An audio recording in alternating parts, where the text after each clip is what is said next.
That's through the Christ mind.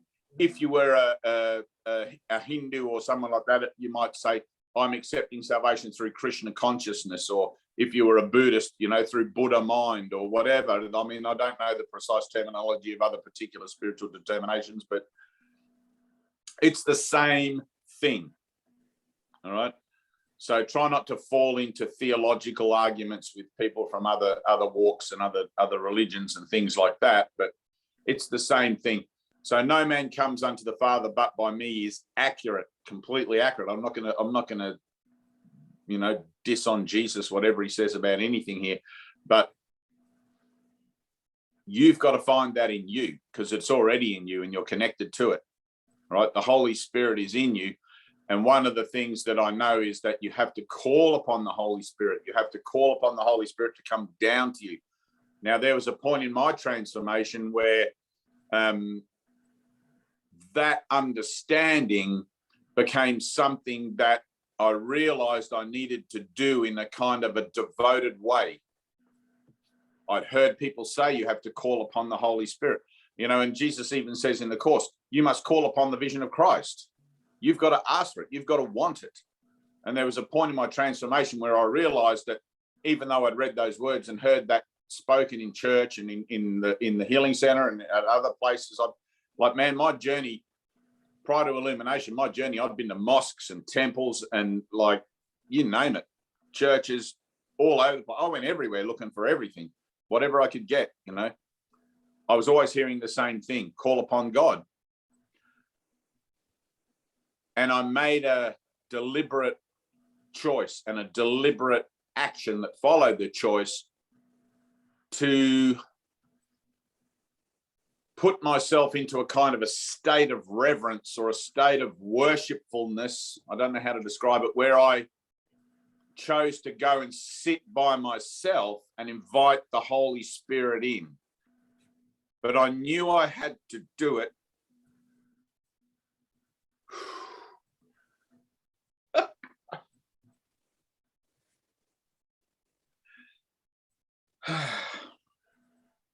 I knew I had to do it in a meaningful way. I knew I had to do it in a way that had passion and was selfless and felt right. I don't know if that makes sense. I don't know if you can understand what I mean by felt right. Like it felt holy, right? And this is from a guy that had no idea really what holy is about, what I even mean by it when I say holy. It's like we kind of make it up as we go along. And if you say to some people, we're going to do something today that's holy, their first thought that pops into their head might be to visit a church or a holy site or go and see some holy relics or do something that's sort of betrothed to the idea of holiness rather than actually what holiness is, whereas the true sense of holiness is really being to thyself be true. It's what you feel. It's what feels right for you about yourself. And we get so distracted in life that even giving ourselves like an hour to have a Zoom meeting, or 4 hours yesterday to have a Zoom meeting or something under the auspices of participating in something that is, even though it seems like it's on a computer and we're all plugged in and whatever, this is one of the holiest things that can possibly be occurring in your life right now. It is the holiest thing because it is what is occurring right now. Right? But to get a sense of that, to get a sense of like, there are billions of people out there who are only thinking about making money or getting back at their neighbor who stole their lawnmower or some stupid shit. And look at us dumbasses. We're sitting here bloody attempting to master salvation. Who chooses for that? There's money and women and drugs and adventures and there's all kinds of crazy shit the world offers. And here we are plugged in at God knows what earthly hour of the day this is, 7 o'clock my time, talking about how it is that we're making an approach to God through the relinquishment of our fear. It's like, this is a really, really, it's like, I'm honored. I'm totally I wouldn't rather be anywhere else on the planet right now. You know, you guys are my homies. It's like, whoa. This is what holiness looks like. And I guarantee you this, right now, all around you, angels are singing. Right now, all around you, heaven is rejoicing at our decision to come together. You know? Right. Barry's going to be gasping for breath there in a minute. This is a true thing.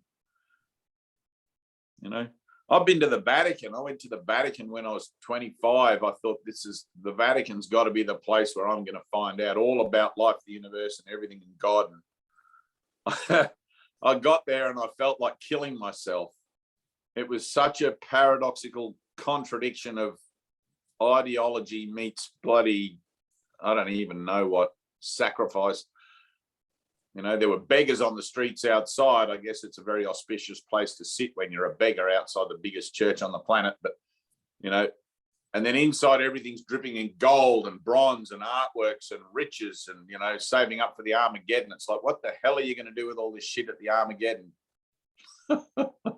Give it to the poor now and just go and live like St. Francis, you know. But anyway, it's just funny. But it's like my heart to your heart. This is like, look at us. You know, you guys are not bodies. I'm not a body. We are spirit.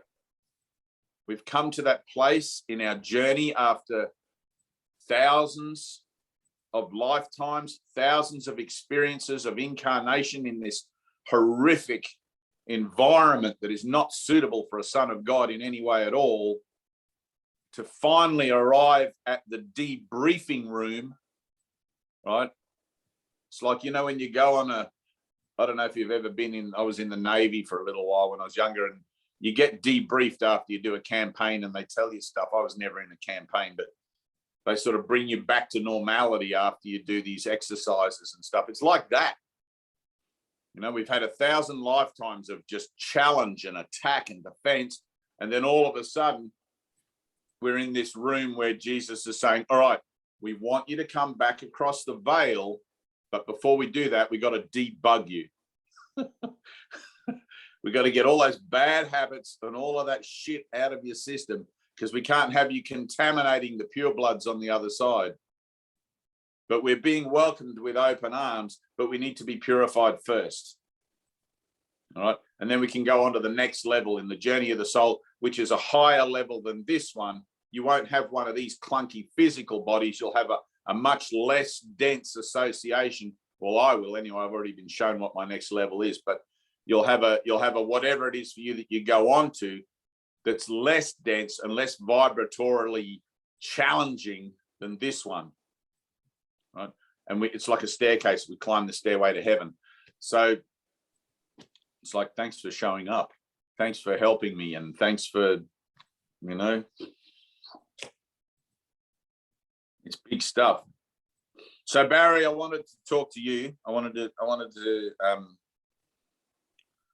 tell you my journey with cancer. Okay.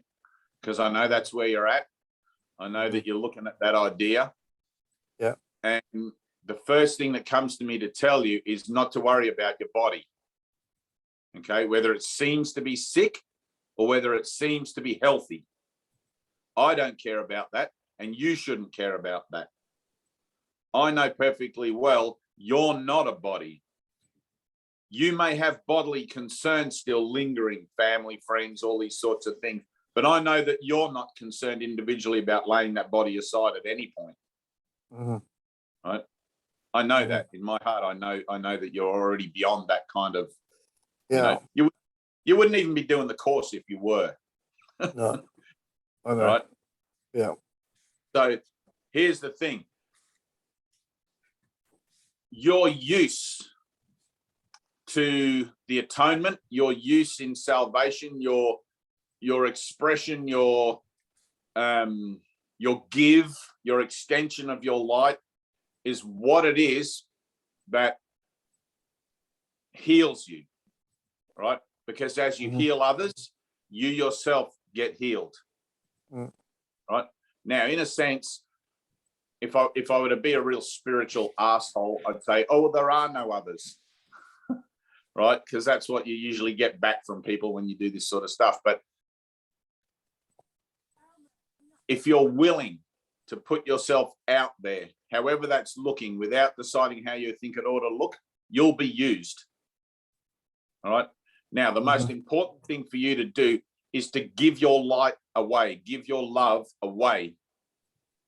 And when you're willing to do that, something will happen and you'll be presented an opportunity to do that. And your answer will just only need to be yes. Even if you think you're not capable of it. Okay. Just say yes, and the Lord will support you in whatever you need to do with that. All right. But literally, it's the retention of light. When we don't give our love away, when we hold ourselves in, it manifests as sickness, right? Because the light is meant to be given. The light is meant to be shared and extended unconditionally, without any concern of return, without any concern of reciprocation. Just give your love away. God only gives. Okay. And when your mindset mirrors that on earth, when you're only in the action of giving without deciding how that ought to look, who you should give to, what form it should take, all that sort of stuff, then your energy starts to flow with the energy of the universe, and the Holy Spirit, which is only the purpose of healing in you, automatically does what it needs to do. Right? Now, I know for a fact there's a catalyst in you, because there was one in me, and I'm going to tell you the story of my journey with cancer for a second in a minute. I'm going to make myself a body again for a minute and make it real, so you can hear what I'm going to tell you. All right. There is a catalyst in your script for the healing of absolutely everything that you're concerned about, because God leaves no stone unturned. All right. Somewhere in your mind is a lock. You've already got the key, which is going to be forgiveness. And you've got to go and find that lock. Where is it that you've locked your love away from yourself, or denied it to another, etc.? Okay. And that's the whole thing. When we're in our journey, when we're in our, and I call it a journey, it's really an action. But when we're in our transformation, we'll have these interactions with people, and we'll see that we have grievances and judgments and all of these sorts of things. And if we're honest, we'll see that that plays out in a repetitive manner, maybe not with the same person, maybe with the same person, but you might find a similar situation recurring again and again and again, which compounds that retention of light and turns it into a kind of a dark light association within yourself, which is out of accord with your natural flow as a child of God. Okay, you were born to give. You were created to give. So, and in this world, forgiving. You are made for giving, right? To be forgiving, and that's your how your extension proceeds. So, in my journey, I was diagnosed when I was about 28, something like that, 27, 28. It was ongoing for a while. I'd been to see other doctors and things. It was only when I first started to notice that I wasn't feeling right and that I was having skin reactions and things. I thought I was just allergic to something. So I went and saw homeopaths, and I went and did all that sort of stuff. And eventually I faced my fear of what I thought it actually might be. And I went to the hospital and went and saw a professional, like a clinical doctor, who referred me to someone else. And they said, in a very kind of matter-of-fact way, they said, oh, you have skin cancer, subdermal solar keratosis, right? And in that moment, in the moment that he told me, all my fears about what I'd been putting off wanting to realize it as came to the front of my mind. And I never felt so alone. He just told me like matter of fact. I was standing in the hospital hallway. He came out and said, oh, you blah, blah, blah, blah, you've got cancer. And I felt like the whole world had fallen away. And I don't know that I felt shock, but I felt a deep emptiness, a deep, like, now what do I do kind of thing. I felt alone, totally alone. And then he said, we want to start you on chemotherapy straight away and blah, blah, blah. And I couldn't answer him. I walked out of the hospital. I was suddenly shocked. I was in this state. I just walked out. And as I was walking out of the hospital, I swore to myself. I'd already begun a spiritual quest very loosely, like I didn't really know what I was doing, but I knew that something was going on. But as I walked out of the hospital, I remember walking down the steps of the car park, and I remember thinking to myself, I am not going to have chemotherapy. I'm either going to find God or I'm going to die. Okay. I made that decision. I don't even know why I made that decision. I thought, I'm going to find God, or God's going to heal me, or I'm going to die. And that's it. And I didn't care either way which one it was. I would have preferred to find God and be healed, obviously. But if it was the other way, so be it. That's just how it is, right? Because I'd reached the end of the road. I realized that I'd come to a place in my life where I was being presented with the terminal nature of my physical self. And I couldn't do anything about it, right? The chemo may or may not work. I wasn't prepared to undergo chemo because at that time in my life, I'd been taking a very dear friend of mine down to the Lismore Hospital, which was another hour away for her chemo treatment. And I would sit there in the waiting room and wait while she was getting her stuff done. And I'd watch people with their puke bags and and their hair falling out and everything. And it was horrific, man. I was like, I'm not going through that. And that really started me on the road to sincere and earnest searching. Right? I did everything. I was like nonstop. I was on a mission after that point. I can't recall everything, but I looked at every kind of modality that you can imagine. And eventually, one night when it was so bad and I had sores and things all over my arms and stuff, I'd been scratching the skin off my bones, I fell to my knees. I couldn't do it anymore. I'd stopped drinking. I'd stopped taking drugs. I'd been about 3 months clean of everything. And I fell to my knees in my lounge room and underwent the dark night of my soul, not really knowing that that's what was going on. I just couldn't go on, and I was suicidal. I had a knife in one hand and I was praying to God. And I remember making a bargain with God, trying to make a bargain. It's funny how even when you're desperate, you try to strike a bargain. But I wanted my life to have meaning. I wanted to be helpful. Funnily enough, I don't actually remember asking for the healing of my cancer. I may have, but I don't remember that. But I wanted to know God. I remember that I wanted to know what I was as spirit, and I wanted to be of service. I didn't want my life to be empty and stand for nothing, And then it was 3 days after that my enlightenment occurred. And then it was and the Course in Miracles was given to me immediately after I returned from eternity by Greta, my teacher, who was teaching at the center where I was sent. And it was another couple of years, probably 2 years after doing the workbook lessons and putting myself into everything I could for my spiritual healing, that I finally and suddenly came into an alignment with the catalyst that healed me of my cancer. All right. I wasn't ready to be healed of it before that because I would have just remanifested it in my mind. Right? Because my mind was sick. My mind was miscreative. It had all these thoughts in it that were just not in alignment with God mind creating. And that had to be done something with first before I could heal my body. Okay. There's no point healing the body if the mind's still sick, because it'll just make another sickness. So, and I was sitting there, I think I actually wrote to you or told you this, didn't I, about them? We were sitting there and one night watching a video, and the old man was talking about heart disease, right? And he looked out and he said, you there with that heart disease, all you have to do is stand up and say, I have no use for this, and it'll disappear.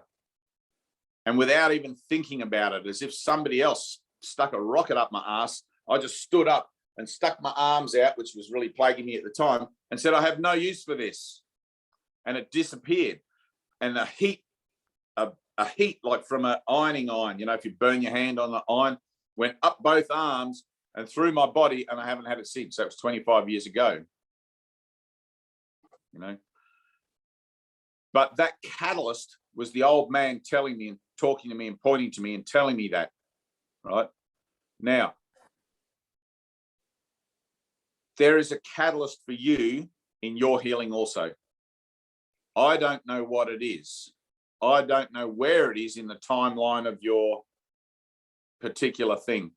But if you're willing, you can bring it to you quickly. You can learn to collapse the time that takes through the action of forgiving all temporal association, so that that healing purpose of the Holy Spirit in you can be done and get done what needs to occur. Okay? But at the same time, you need to be able to remain in that posture of, I'm not really concerned about my body at all. If I get healed, don't heal, but I want you to expect a miracle. Okay?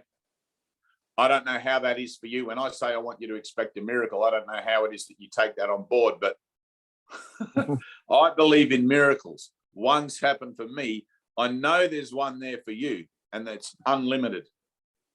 All right? Because there's no obstacle to the miracle. No. So all of that you're going through, and it's the same with anything. It's like I'm going through a healing thing right now. It's like I did a stupid thing the other day and hurt my wrist, you know, and it's like, well, I don't need a miracle to heal that. I just strap it up and it'll be fine in a week or two, you know, and things like that. If you fall off the bike and skin your knee, you just put a Band-Aid on it. Some of these healing things are just automatic, and the body heals and takes care of whatever it's meant to automatically. But then there are things that are on a kind of a deeper level, on a sub-level, and you realize that you've made this manifest. It's like somebody didn't come along and touch me with the cancer wand and touch my head and give me cancer. It's like I've done this to myself. My grievances, my judgments, my hatred of myself, and all of these sorts of things have built up on a bodily cellular level, and now it's being played out in my body because I refuse to release it. Right? I'm deliberately making a fist and waving it against God because I want to be God and not God be God. Right? That's the ego perspective, and you've been listening to it. Okay? Now I'm telling you, stop listening to that. Start listening to the voice for the Holy Spirit in you, and let yourself undergo it's probably going to be painful. It's probably going to be incredibly emotional, but let yourself undergo the process of healing whereby you relinquish your claim on sickness, suffering, and death. Sounds easy to say it, but the action of it is no more difficult than being willing. Does that make sense? But it's like when I was talking before about this journey, how to like make it feel sacred. You're going to have to find that in you, because that prayer of the heart in you for that healing, for the healing of your mind that believes you're a body, it's got to come from the heart, man. It's got to be sacred. It's got to be your quest, your journey, or whatever, not to heal your body, but to find God, to find the truth, to seek the truth and reach the truth in you. You know, and I know that you'll do that because you did already. I did, yeah, I did. Yeah. All right. Now, abide in him. Abide in him. Yeah. I know you're healed and whole and perfect already. You're not that body. But this is your transformation, your process, where it is that truth exists in you, and the penny drop moment of that truth as being reality for you line up. That's somewhere in your timeline, somewhere in your script, simply waiting for that catalyst with you being willing to say yes. You know?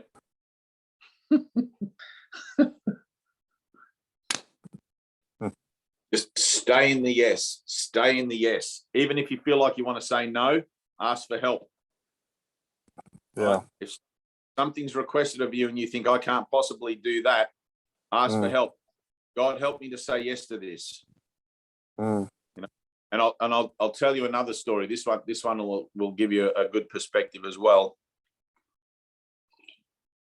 When I was traveling around doing some outreach work with a few guys, after I left the healing center, we took a bunch of the little booklets, the 20-minute books, and we went all around the country. We went like in and out from New South. We used New South Wales as a base where we were. We went all the way up, down, everywhere. We went to 12-step meetings. We went to spiritual churches. We went to Course in Miracles groups everywhere and doing stuff.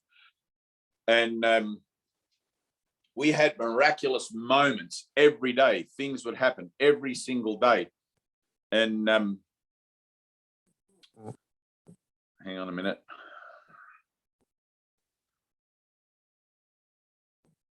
Wow, it just dropped out. All right, maybe I'm not meant to tell you that one. That's okay.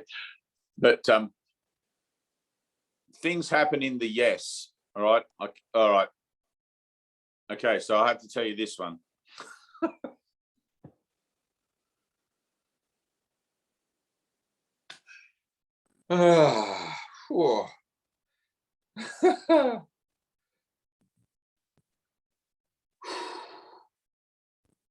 We had a young girl with us called Sienna, and there was I can't remember, it might have been Gina and Sienna and I were in my combi bus, and we ended up in our national capital, Canberra, and we'd been gone. Sienna was only very young; she was like 18 or 19, and Gina and I were already in our mid-30s, I guess. And we were doing this outreach thing. And every night the two girls would sleep in a tent outside the van, and I'd sleep in the van because we had all our gear, and there was like this narrow bed that I would sleep on. And you know, when you spend a bit of time together with a group of people, and it's like things just get nitpicky, and like you're kind of like, it's like I hate this living environment and everything. Anyway, so Sienna, who was always kind of like used to living a fairly freely, easygoing young person's life, was feeling very confined and very like antsy about the whole traveling situation. She had to sit in the little chair in the middle because she was the smallest. We had a bench seat and everything, and her situation wasn't optimal. And when we got to Canberra, she had the courage to express to Gina and I that she was feeling really hemmed in and really needed a release and really needed to just do something. She didn't know what. She couldn't put her finger on it. And so Gina suggested that we go and find a nice open park, and we'll sit down and we'll just have a read of the course together for a while and just get off the road, stop traveling, and start reading the course together. So we pulled in at this sports field where there's this big oval football field or whatever, and there was no one there. It was like completely abandoned. And we went and sat out right in the middle of the sports field and started reading the course together. And then somebody came to the car park and parked right next to us. And this woman walked out to the center of the field where we were and started walking around us in a circle like 2 or 3 times, reading a passage from the Bible out aloud, right? Bizarre, you might think, right? It's crazy how stuff happens. And Gina said to me something like, maybe we should leave or whatever. And I said, no, let's just sit here. We'll just sit here and see what transpires, you know, like that. And we were feeling a little bit awkward. It's like, who's this person? And I thought to myself in my head, I thought, if she goes around us one more time, I'm going to ask her to sit and join our circle. You know, so she did. And I asked her to sit and join the circle. And she sat down and she said to us, she said, I've been sent here by Jesus to invite you to a gathering. And she gave us a little card with their church and the whole thing on. And we went along. Sienna immediately like lit up, and we went along. It was like that night to this revivalist kind of meeting in this church in our nation's capital. I didn't even know this church existed. And they were all down the front. There was music playing and everything, and they were all down the front, and they were doing a full-on light meditation, an activated light meditation, which is exactly what Sienna needed and exactly the form and the framework that would support her to have the release. And it was perfect. It was absolutely perfect. that catalyst, that woman showing up to offer her the ability to say yes, presented her with that moment of release that she had, and she was fine for the rest of our journey, which was 3 months. All right. So, but she had to ask. She asked for, she expressed it. She wasn't feeling good. She told it, and we decided to defer it to God. We sat down, we did the whole thing, and to let it be miraculous. Right. And then that woman turned up and invited, and the whole thing. And we told them about the course, and they told us about what we did. And we had this beautiful like interaction between us all. And then the next morning we left, you know. So for you, I know there is also a catalyst, but you're not going to have it show up on your timeline until you ask for help. All right. And the asking for help has to come from the total doneness of the situation you're finding yourself in. You've got to get to the bottom of that hole. And I have a feeling that you're trying to use the course as a way to sort of negate that, looking for answers in the text, looking for solutions there somehow. All right. All I'm telling you is there's nothing wrong with that, but let yourself go to where you really need to go. Okay. Get to the place where when you ask for help, you're going to mean it, because you don't have an option. And I know you know that. You don't have a way out of this other than miraculously. Okay. And I need you to get to that crossroads. I need you to get to that place where me telling you that and you going, yep, I can see that, and that actually being your reality clash, and they meet and they go bang.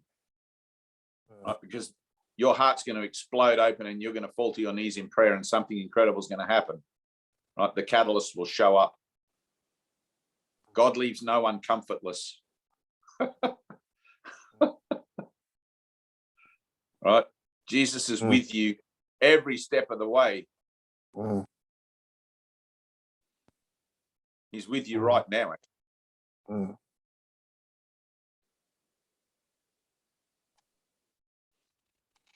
Take a few breaths. Yeah, that's it. Good. Take a few deep breaths.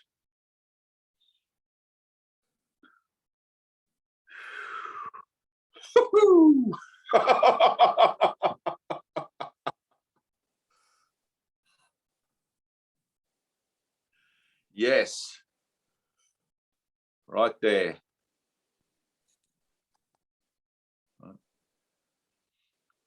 Now, that living information that I just gave you is your living information now. When it shows up, you'll be aware of it. Okay. Yeah. If it gets uncomfortable, I'm even happier. We don't want to sit in a comfort zone in this. We want to be out there and getting pushed around by the wind, whichever way the Lord needs us to be.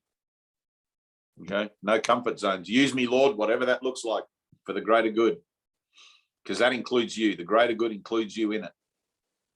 Okay. Ida, look at you. How come you look so great after we just like woke up? And I haven't had really any sleep. I had 2 hours sleep. Well, thank you for saying that. I guess it's the effects of things that we're doing together. I don't know. Yeah, it is. And I'm very grateful for that. There's Gemma. Gemma's sitting in the dark. I can't see Gemma. Oh, sorry, I cut you off. The beginning of my sentence overrode the end of your sentence. It's okay. I guess it's meant to be. Yeah. I'm just saying my hellos, really. Gemma, what's going on? Hi, Dave. Hey. Hey, great to be here. I can't really see you. Your face is like one of those incognito. Oh, there you are. Ooh. Like on the news, they black out the whistleblower so they can still talk, but you can't see that. All right, I'm here. I am here. Is that better? Like that. That's better. Are you in England as well? Whereabouts are you? Yeah. Just outside Manchester, UK. Is that near Anthea? In the north. Where are you, Anthea? Oh, sorry, Anthea, you're on mute. I didn't hear that. I'm down south in Winchester. Ah, right. Okay. Yeah. Is No, that we're Barry? up north. Where's Barry? Where are you? You're muted, Barry. Sorry, I forgot I muted myself. Yeah, I'm down south as well, in Devon, South Devon. Oh, nice. Yeah. Oh, very good. I was born in Plymouth. There you go. There's a funny thing. I Really? think I actually. Yep. That's where the hospital is that I've been going to, Dave, is in Plymouth. I'm a- Hereford Hospital. Wow. Diddly Oggy. Yeah. Fantastic All right. country, yeah. So, Gemma, I'm going to pick on you. Great. What's going on with you? I did What's either going on with yesterday me? to Anthea. Say that again, Dave. I picked on Ida for a little while yesterday, and I'm going to get to Anthea, but right now I want to pick on you. What's going on? What's going on? I've got a little one still up, even though it's really, really late here in the UK. But I didn't want to miss it, so it was like pushing bedtime, and he wouldn't go. And I'm like, you know what? No, this is more important. I really didn't want to miss it, so yeah, here I am. We're in a Course in Miracles group, Dave, and we listen to your lessons every day. Oh, you Listen to the lesson. Yeah. I'm friends with Charmaine Berry. okay? Yeah. Yeah. We're friends and we work together. And yeah, she couldn't be here tonight. She was going to be here, but yeah, she couldn't be here. But yeah. So what's going on for you? What's going on for me? I don't mean cup of tea and scones. I mean, what's going on?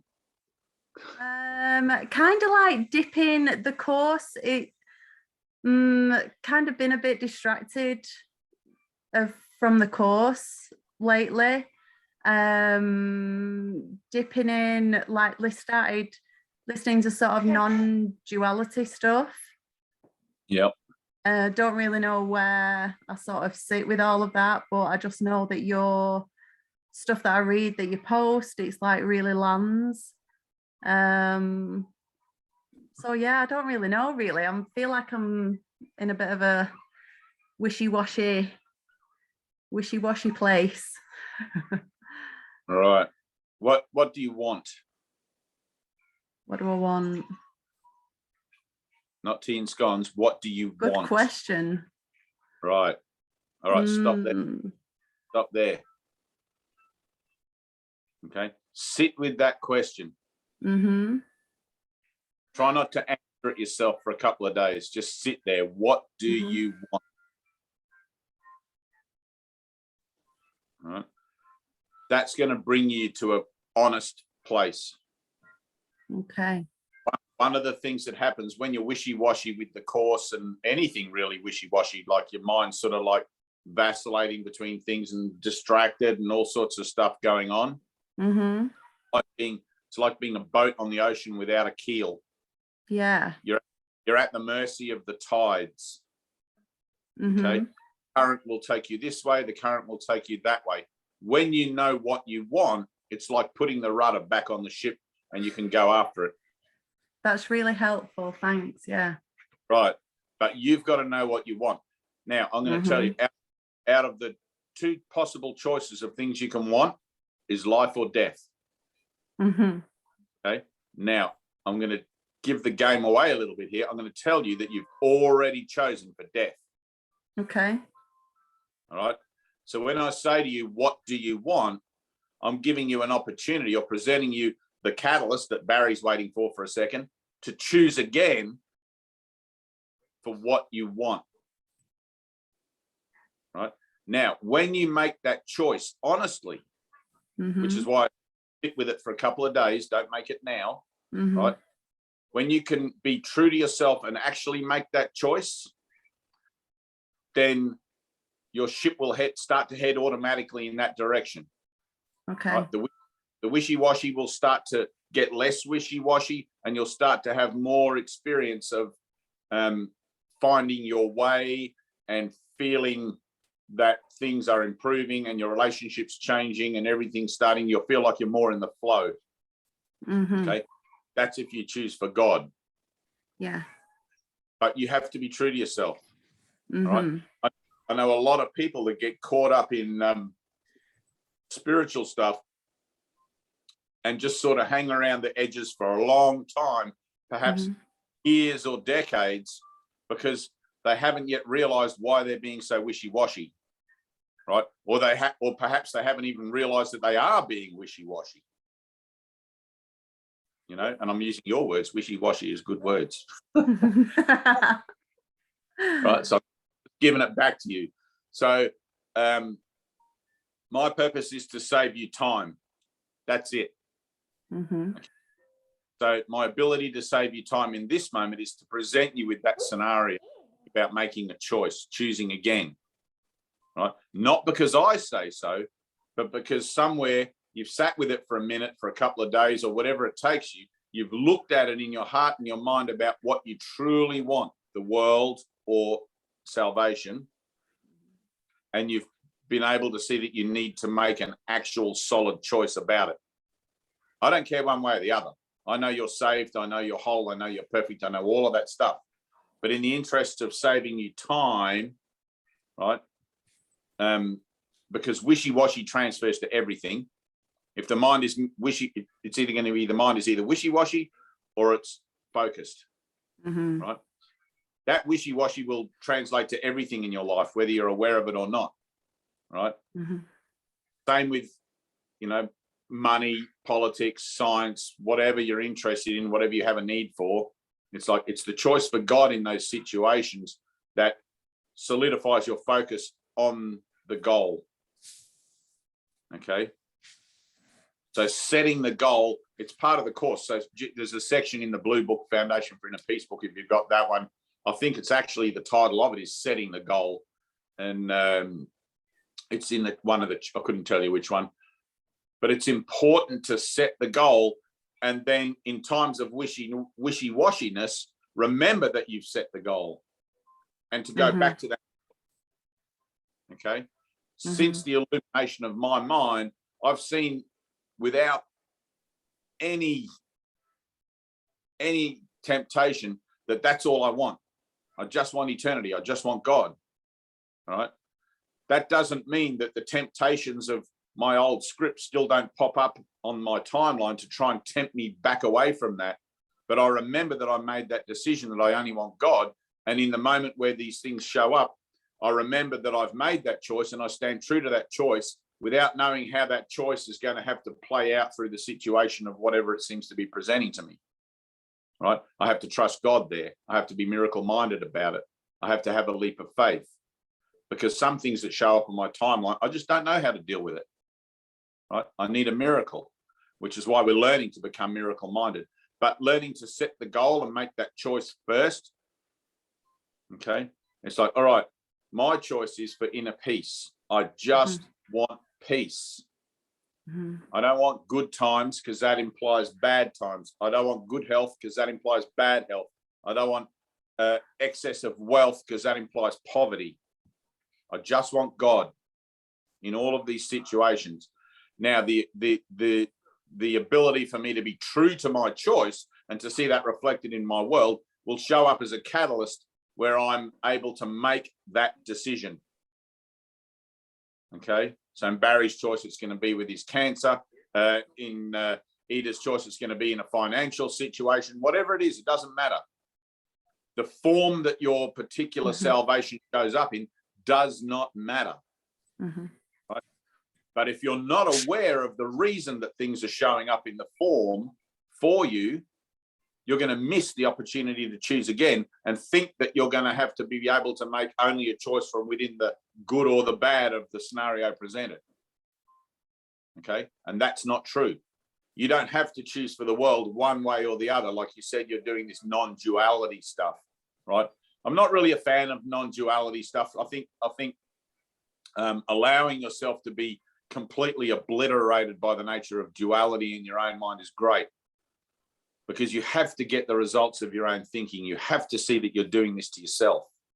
You have to see that you're trying to trying to be non-dualistic and applying principles to be specifically non-dualistic is almost like transcendence, right? It's like, I love the idea that I can get the results of my own thinking. If I put my hand on the hot plate, it's going to burn, right? That's cause and effect. That's how I learn. If I choose for the world, then I'm going to learn as a result of making that choice, that my choice is going to bring me either the good or the bad of the world. And if it brings me the one, the other one's not going to be far behind. Ida, are you putting your hand up? Was that a Not question? really, but actually, Oh. I am. But No, yes. go on.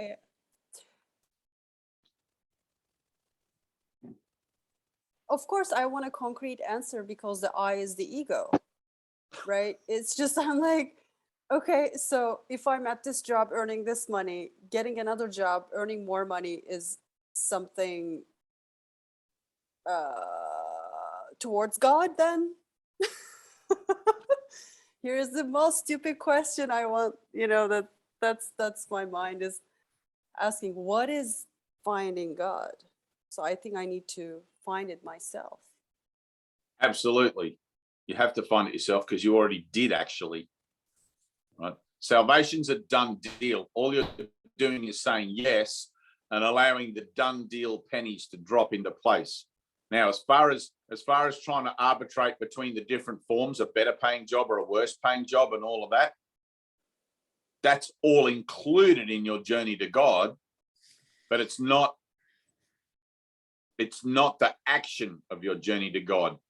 It's simply the stimuli that shows up in your world to offer you the ability to make a better choice, right? Now, if you're still trying to choose between a better and a worse job, you're still trying to forge a relationship with God on your own terms, okay?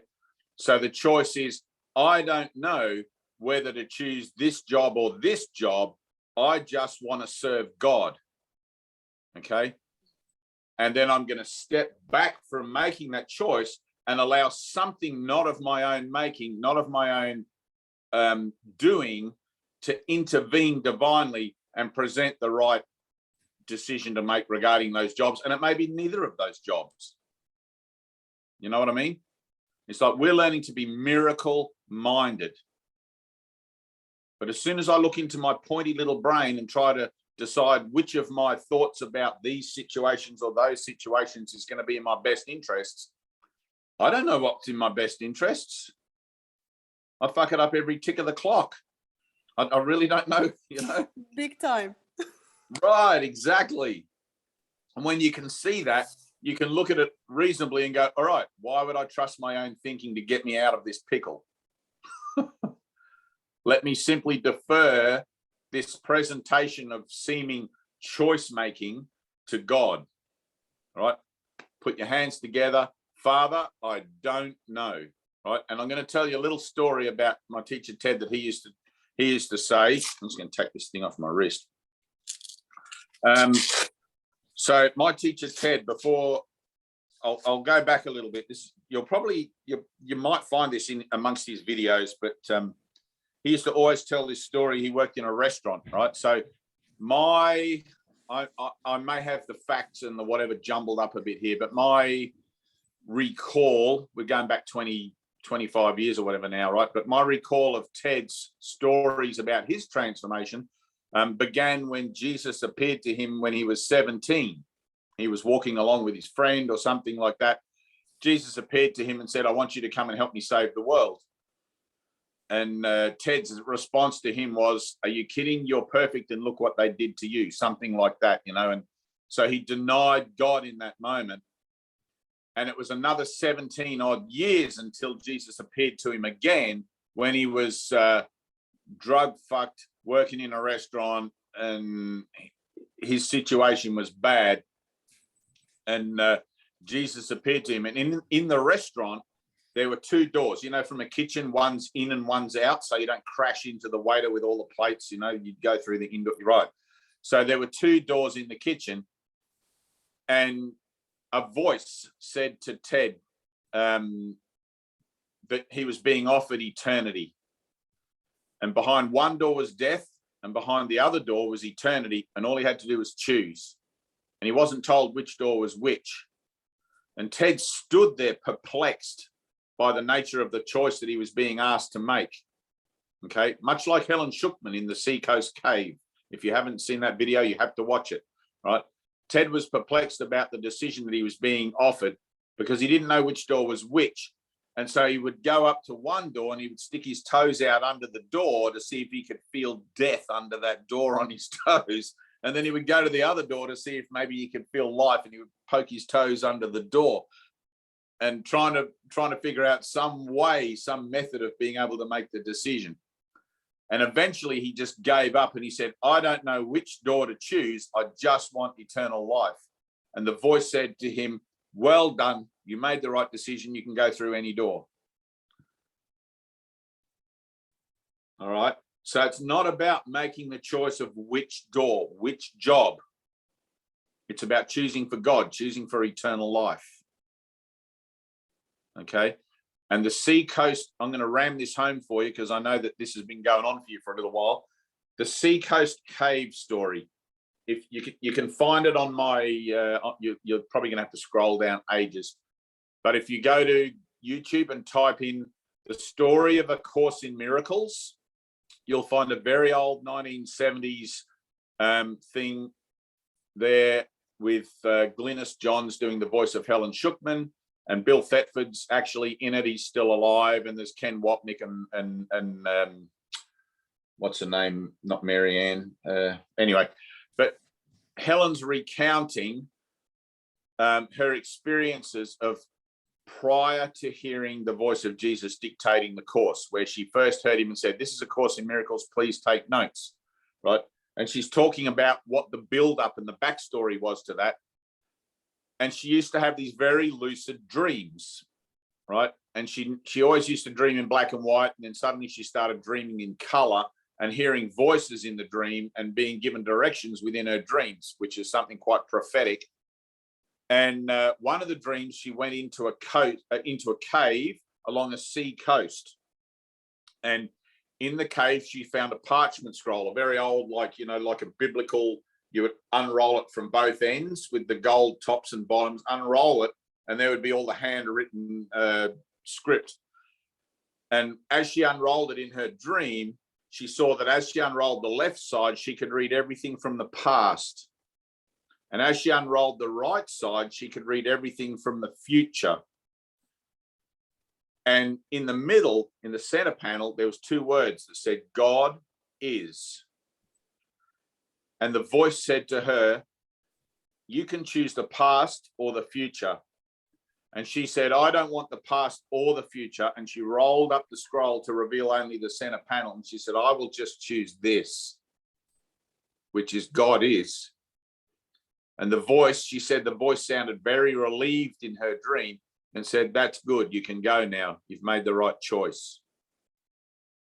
Okay. So in every circumstance that shows up in your lives, your ego is going to tell you, oh, you have to make a choice between this job and this money, or that job and that money. But you need to keep it in mind. You need to be focused and not, where are we with Gemma, not wishy-washy.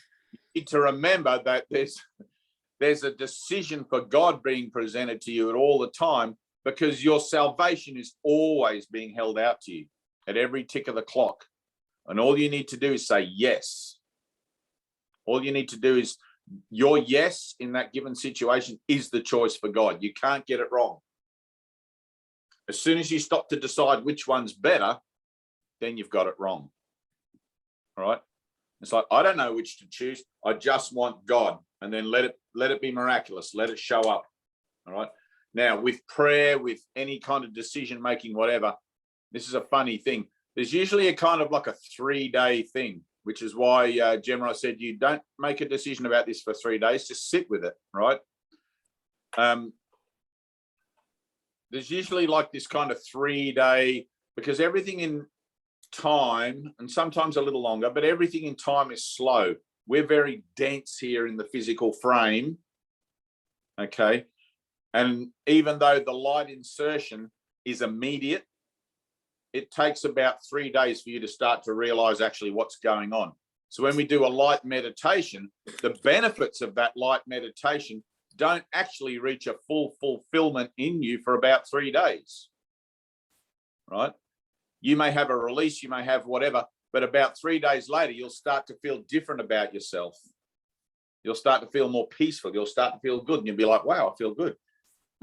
You'll just start to notice little changes. Okay. It's just funny because we're like in slow time here. It's a miracle actually that any information gets through. It's a miracle anyone can channel anything from the next level up down to us, right? For Helen to hear Jesus channel the entirety of the course, that's a miracle. And so clearly. I remember when I first started hearing the voice for God giving me directions for things, it sounded like static on a radio. I would hear bits of words. I would hear little bits of guidance, like, you know, Dave, you know, and then I'd be, what was that? What was that? You know, and I'd really like have to strain to, because my mind was so wishy-washy with stuff. That's going to be in my vernacular now, wishy-washy. My mind was so wishy-washy with stuff that it was interfering with me with that true communication, you know, until eventually I'd gone through this process, and lesson 10 was an incredible one. Barry, that's for you.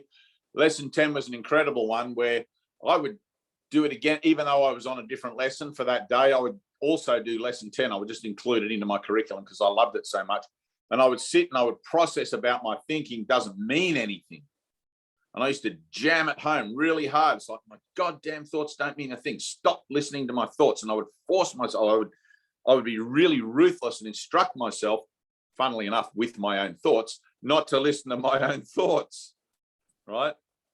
But I was using my own thoughts for a new purpose now. So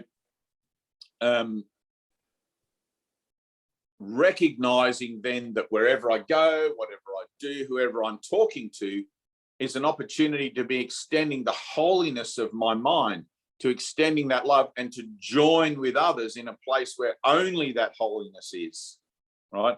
So even if it seems like I have to make a decision about something, I'm there to join in a place by making a holy decision. There's no job, there's no money, there's no eater, there's none of that. There's only a divine child of the universe having an experience of awakening. But the awakening goes on in the substrata or in the miracle strata of the mind, because you can't recognize it in consciousness because that's the domain of the ego. All right. You've made previously a choice to abide with ego, and therefore you're living in the effect of that choice. Into that crazy situation comes a teacher of God, in this situation, me, saying, Ida, you can make a new choice now. You no longer have to listen to what the world tells you. You no longer have to make choices according to the stimuli and the particulars of whatever it is that seems to be showing up for you to choose from. All right. I choose for God. I'm going to step back from this job or that job. I'm going to choose for God. I don't care what the hell happens. You know, I don't care what goes on. I'm just going to allow that choice to be miraculous and to be guided in that choice. All right. And then who knows what may happen. Both jobs may retract their offer to you and something else might happen, or you might become a park bum, or you might win $1 million, whatever. But all your concerns about money will be relieved from you one way or the other. But I can tell you this, in the path of salvation, you'll never have more than you need, and you'll also never have less than you need. Right? You'll always have exactly what you need, because there's no lack in God and there's no overflow in God. God's perfect. And as you learn that, and as you learn to apply that in a principle kind of guided way in your life, you'll learn to be okay with whatever it is that's presented to you, whatever it is that's given to you, with the understanding that you're in service to God, not money. Okay? There's plenty of books out there, the 7 Keys to Spiritual Health, Wealth, and Happiness. There's plenty of people that have spiritual awakenings and their ego corrupts it, and they'll write a book how to have more money or how to have better sex or whatever, all this sort of stuff. It's ridiculous, right? So it's like, Your only concern should be, I'm on a journey to God. I'm on a journey to where I am. I'm on a journey to self. Right? And be very, very vigilant for that, because it's easy to get corrupted. One step into hell and it's a very slippery slope all the way down. Okay, you can easily lose sight. And if you've been doing your workbook lessons, you probably realize that a whole day can go by and you forget to do your lesson. You know, which is why I used to write it on my arm every day in a big black pen. So every time I saw it, I wouldn't forget. Whatever it takes, you got to do whatever it takes. But you need to remember that every opportunity presented is an opportunity to choose again. All right, my brother, choose again.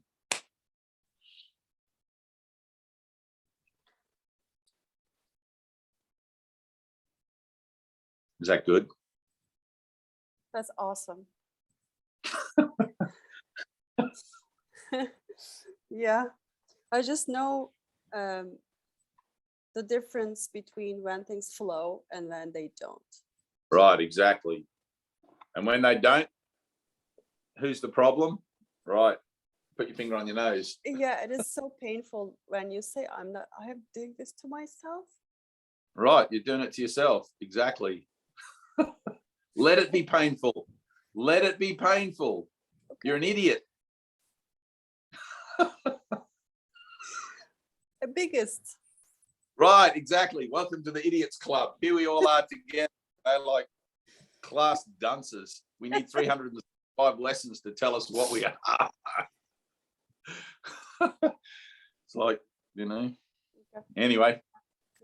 I'm happy to be an idiot. I'm happy to be stupid. I'm happy to be the dumbest guy on the planet, but at least I'm included in salvation. And thanks for tolerating me and putting up with my stupidity, you know. So the rubber hits the road, though. When you go out and you have to actually make that decision, you're probably going to forget the first time. Okay, because your mindset is of the forgetting. So what I want you to do before you go to bed is to find a moment to yourself in prayer and ask the Holy Spirit to help you to remember the true purpose of your decisions. All right, the true purpose of decision making in your life. You're never going to be comfortless. You're never going to not have a meal in your belly and a roof over your head. All of that stuff's verbatim, right? Whether you're living under an umbrella on a tropical beach or whether you're living in a mansion, you know, up in the Hollywood Hills, it doesn't matter. These things don't matter. But if you think it matters, you need help. Right? Because the only thing that matters, should matter to you, is being of service to your brothers, is being of service to mankind, humanity. Yeah, you know, that's why I'm crying, because that's what that sincerity is what I want. It's not I want the mansion. Why not? I mean, I'm not saying that I'm running after it, but mostly what makes me cry is that sincerity and open-hearted connection. Right. So you can have the mansion if it's part of your deal with the atonement. Mm-hmm. Right. Now, Jesus says, why would you want anything for yourself that you cannot share with everyone? Oh. Okay. So there's a kind of a caveat there. Why would you want something for yourself that you cannot share with everyone? So if you had a mansion and some homeless guy turned up and said, hey man, I'm homeless, are you going to take him in, or are you going to, sorry man, this is my mansion, right? So we're really looking at our mindset here. We're really looking at, where am I at in my mind? Because it doesn't matter to me or to God or to Jesus or to anyone whether you live in a mansion or a shack on the beach. That doesn't matter a bit. The idea of feeling fulfilled by having physical wealth or physical, sustenance or whatever, that's what matters to me, because your sustenance should be of God. Either way, right? I know for a fact you're going to have a mansion, but it's not going to look like how you think. Right? It'll happen in accordance to your willingness to be of service. When you're willing to serve the greater good, if a mansion is required for that, it'll be provided miraculously. I mean, I'm living on $1 million property here with everything I could possibly need, money in the bank, everything. And it's like, what do I do with it? I just keep my doors open and people come and they're here, you know, it's what I need for what I'm doing right now. We have a session room up there and people come and we do hands-on healing. We do all sorts of stuff and it's really nice. We're out in the country and whatever. I wouldn't have ever dreamed this possible 25 years ago because I was living out of my van on the beach and I was happy doing that. It was a nice life, but I didn't want to do it forever, you know. And it's like, by the grace of God, how did I get from there to here?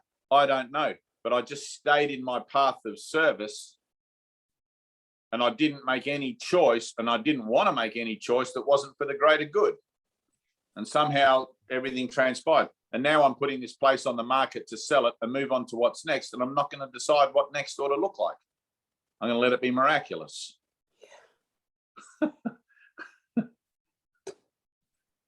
And that's your words are going somewhere and that makes me cry. So thank you. Good. You need to hear this.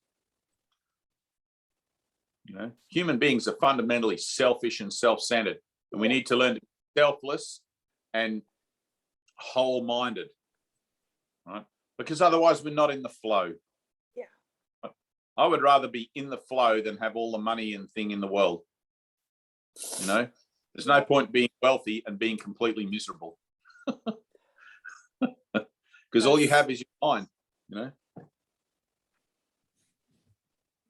But that's your journey. That's where you're at right now. That's what you're looking at. Barry's looking at whatever he's looking at. Gemma's looking at what she's looking at. And now Anthea, who seems to have disappeared into the distance there. What's going on with you? Well, my what I want is direct union with God, Dave. No, you don't. And I'm trying really hard. I'm trying too hard, I think.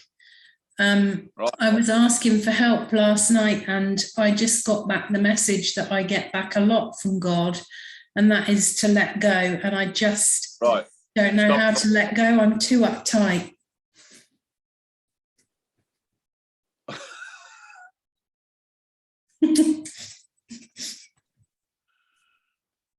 All right.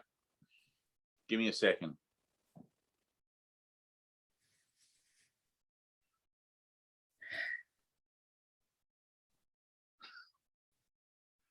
So the first thing is you don't want union with God. Okay, that's just something you're telling yourself because it's something that's come into your frame of reference through spiritual pursuit and books and me and whatever. Okay, it's like a little kid that sees a war movie on TV and sees a bomb blow up a building. And a little boy goes, "That's incredible. I want a bomb. I want to blow up a building." And it's like, well, you don't really, right? You think you do because you think it's all that and it's going to be exciting because little boys love things that go bang, right? When I tell you you don't really want God, you don't want God at all. You want to deny God, okay? And you're standing there going, I want God, I want God. I'm never going to listen to you, Dave. I'm going to shake my head. You're talking shit, right? But the thing is this, God loves you unconditionally. When you want God, you'll have it. There will be no barrier. Until then, it's all lip service, all right? There is only one true moment, and this is a good thing, right? This is a good thing to remember. It's like with Ida. It's a good thing to realize that you're full of shit, right? So fuck off. I'm turning you off now, right? So the thing is, there is only one true moment in the life of a human being, let's say, or in the conscious association, and that is the moment of total surrender. It only has to happen once. Now, Osho said that he reached enlightenment twice. I call bullshit on that.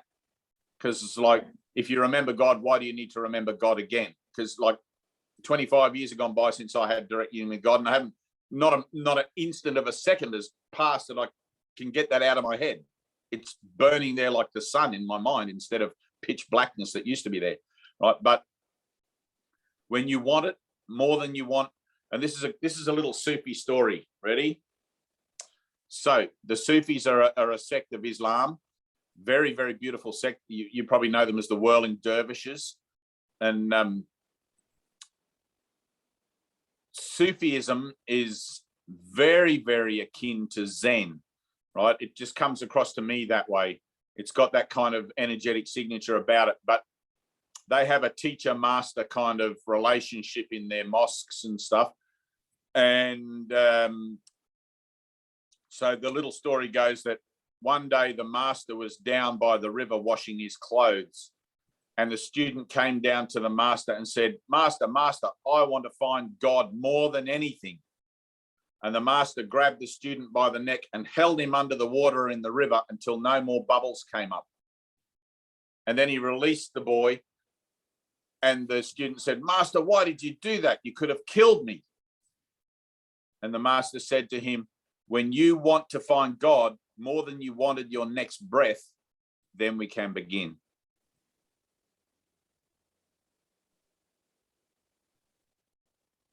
Okay. Now, there's one moment in your mind.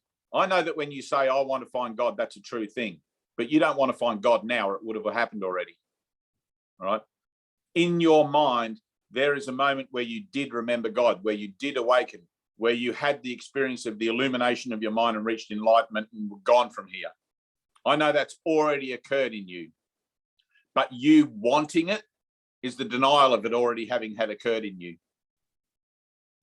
Okay. You're still operating from want, as if there is something in God that's missing. Right? You have to learn to live from I am, from the fulfillment. I've already experienced illumination. That has to be your perspective. When that occurs in your timeline, I don't know. But the purpose of the course is the collapse time. So we got the alpha here and the omega at the end, 200 billion, 300 billion years, whatever the hell that is. Right? So we're learning to look at our relationships and collapse the time that the lessons learnt through those relationships take by being completely responsible for the cause and effect relationship of each relationship, thus snipping it out of our timeline so we don't have to play it out again and again and again, being stubborn learners to get the result. Okay? Bringing alpha and omega closer and closer and closer to our immediate position, and boom, Shankar, you're gone. You're done. You're back in God. You have your enlightenment. Okay. So when you say to me, "I want God," I know you're full of shit because you said the word want. Right? How about if I say to you then, what I don't want is the results of my own thinking. I'm sick of it. Right. Right. Nobody wants the results of their own thinking. That's why we're here. Barry doesn't want the results of his own thinking. Ida doesn't want the results of her own thinking. Gemma doesn't want the results of her own thinking. I don't want the results of mine. But that doesn't get us out of the pickle we seem to find ourselves in. That's just like, I'm going to stamp my foot. I don't want this. Yeah. But, well, choose for something better. Okay? Choose for something else. It's like there is a better way and it's being offered to you. But you've got to be willing to, firstly, see where it is that you're doing this to yourself, which Ida hates, right? I hate seeing that I'm so stupid and doing this to myself all the time. You've got to see where it is you're doing that to yourself, and then learn to be vigilant and aware for the fact that you can make a better choice about it in the next time that where you're doing that to yourself comes up again. I seem to have the same crappy relationships. I seem to meet the same stupid people, all this sort of stuff, and blah, blah, blah, blah, blah, blah, blah. Why do I keep doing this to myself? I hate getting the results of my own thinking. All right. Learn to be vigilant then for what it is you're thinking. You have to understand, like part of the course is Jesus talks a lot in the beginning about how the ego works and what its purpose is as a corruptive influence in your life. If you're not aware that your ego is corrupting your life, you're not going to be aware of it when it's happening. Some guy in a pub's going to buy you a drink. You're going to think, oh, maybe this time it'll be different. And then the next thing you know, it's the same thing again, because it's only your mind giving it all the meaning that it has. Right? And if you're living from want, if you're living from need, if you're living from emptiness, right, then The only thing that can possibly fulfill that is some kind of ego solution, because in God, there is no want or need or emptiness. God is perfect, right? When you live from God, you don't have a need, right? When you live from God, you'll be in that pub, someone's going to buy you a drink, and you'll just be grateful for the drink without trying to manifest some story about what that might mean.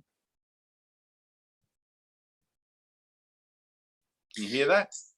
Is it okay then? I mean, I feel that I'm at a point where I don't want anything. So that's what you'll get. You won't get anything.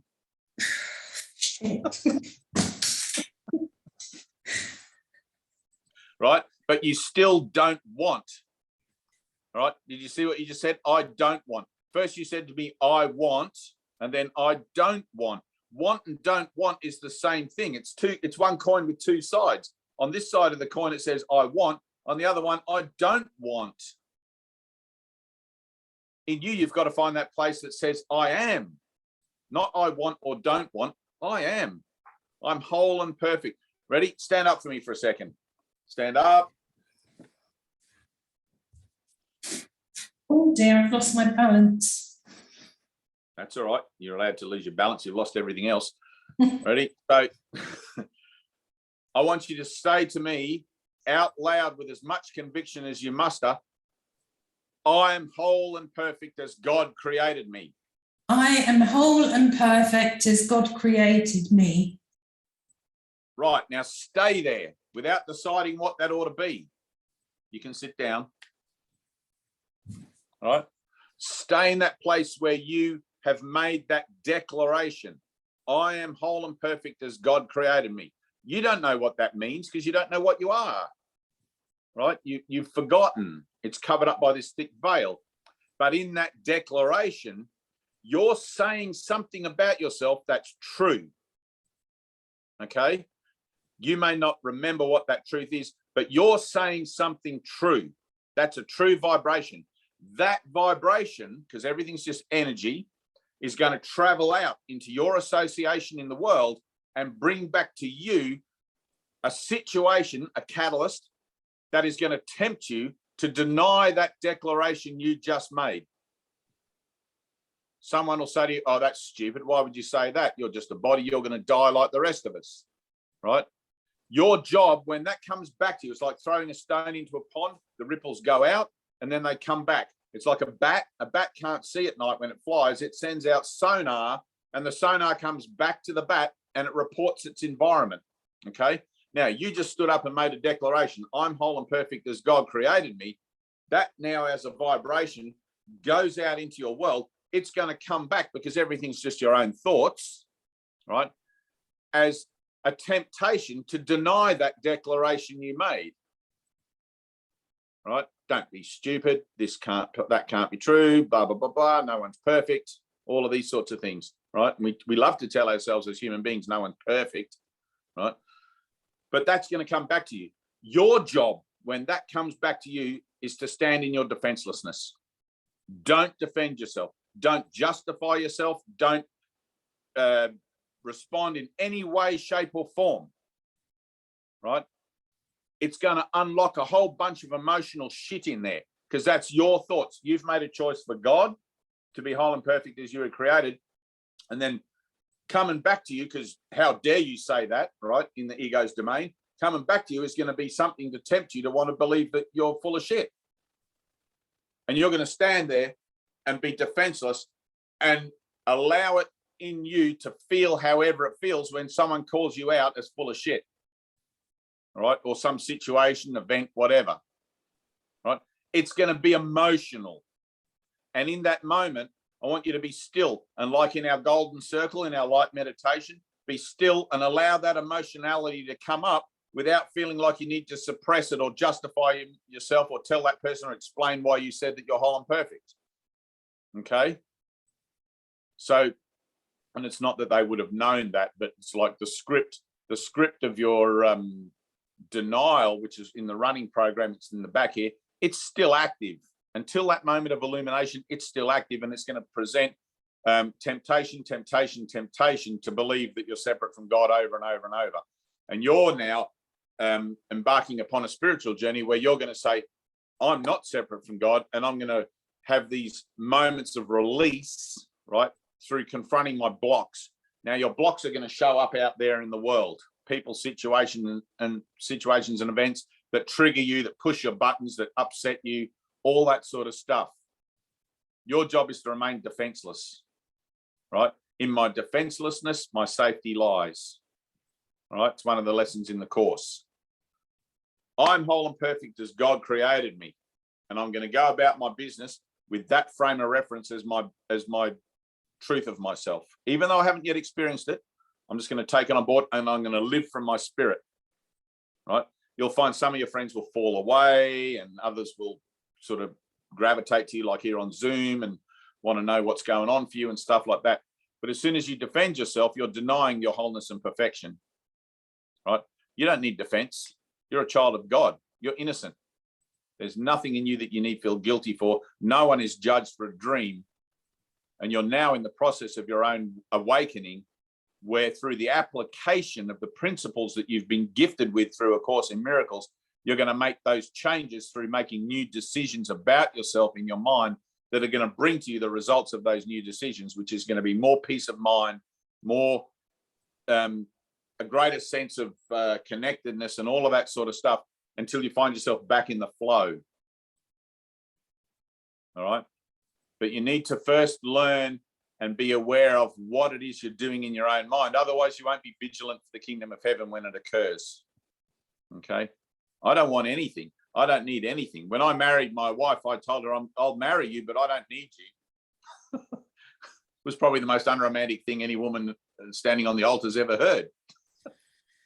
I don't need you and I don't want you, but we're coming together for a united purpose. And we joined at the altar at that purpose and went through the particulars of our matrimony and our relationship for the next 13 years with that purpose as the core and no other purpose. And it was hard work. We pushed each other's buttons back and forth and left, right, and center. And, you know, we didn't actually ever get to a moment where we wanted to kill each other, but, you know, we milked the shit out of salvation. It's the only way I can say it. It's kind of, you know, if you have an affair or a relationship with somebody, prior to beginning a spiritual discipline, that relationship exists solely on the physical level, you know, survival, sex, whatever the physical particulars of things. When you begin a spiritual journey, you're adding a whole nother level to that relationship. And if the other person's not in that whole other level with you, that relationship's going to sort of start to fray at the edges and fall apart, right? And if you don't let it fall apart, if you try to fix it, you're going to be sacrificing your own spiritual progress as well, right? Because things are always changing in time and space. It's the nature of time and space for things to appear and disappear, to come and to go, like the seasons and everything. And people and situations appear in our lives to present us lessons. Now, it's entirely unromantic when you're in a relationship to kind of have this posture of, oh, I'm only with you because I need the lessons that you're offering me. But then when you can see that the lessons are actually, the result of the lessons are more loving and more romantic than being able to say to them, I'm only with you because you're good in bed, you know, it adds a whole nother better thing to the relationship, you know.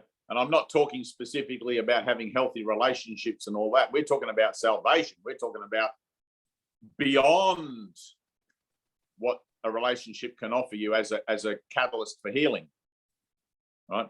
But yet we need those catalysts for healing, right? We have to see we're doing it to ourselves, and we have to see that we can get the results of choosing for God and making a new choice and for a better way through the use of the principles of the course in those same situations where previously we thought we only could decide for this or that. Does that make sense? Yeah. I'm not sure I understand how being defenseless, you know, where do you kind of draw the line? I mean, do you just accept all the There's shit no line. somebody's putting on you. Yep, there's no line. If somebody's putting shit on you, it's going to trigger you. It's going to activate you and bring up a lot of emotionality, and you're going to want to respond, right? You're going to want to blurt it out there. Fuck off, you idiot, or leave me alone, or whatever. Just typical human response.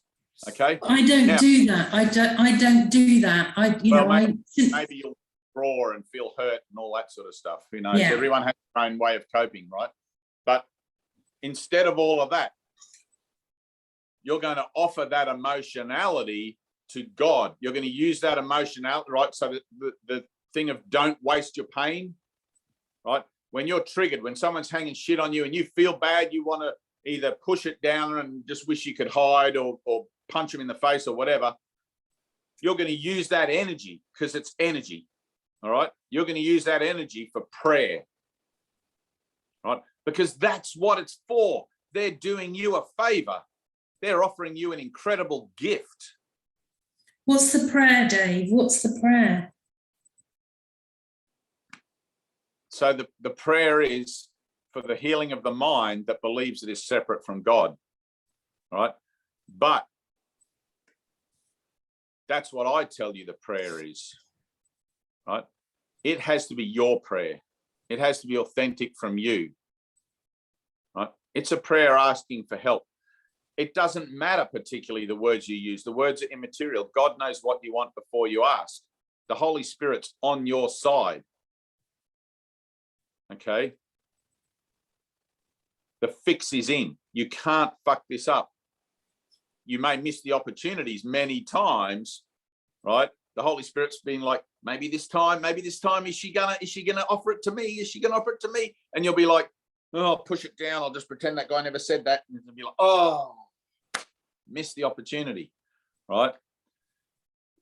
But it'll come around again. Then you'll get home and you'll be like, oh, I missed the opportunity. I should have offered that to the Holy Spirit right there when I was feeling bad and blah, blah, blah, right when it was actually active and like legitimately in my face. You know, like when I was in the supermarket, I just stood there on whatever it was right there.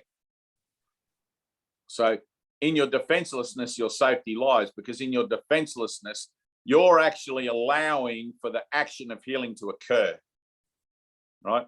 I've made a declaration I'm whole and perfect. This person's telling me I'm full of shit. That makes me feel bad. That has an emotional signature, an emotional package attached to it, how I feel, right?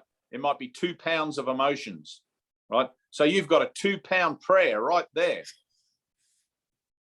Use it. Don't waste it.